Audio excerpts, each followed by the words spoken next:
ভাই, তুই তোর 32 দাঁত তোর শ্বশুরের কাছে রেখে এসেছিলি না?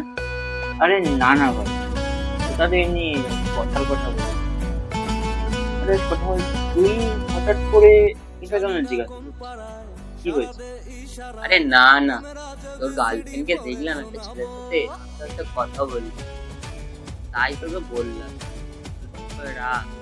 কি বলছিস রে? দাঁড়া, আমি এক্ষুনি ফোন করছি। হ্যালো,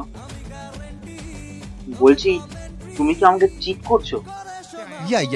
না, কার সাথে তুমি এসে এসে কথা বলছো? তোমার যা মতি গতি, এই জন্মে তুমি আর আমাকে বিয়ে করতে পারবে বলে তো মনে হচ্ছে। আর শোনো, তোমার ভরসায় বসে থাকলে তো আমার কোনো বিয়েই হবে না।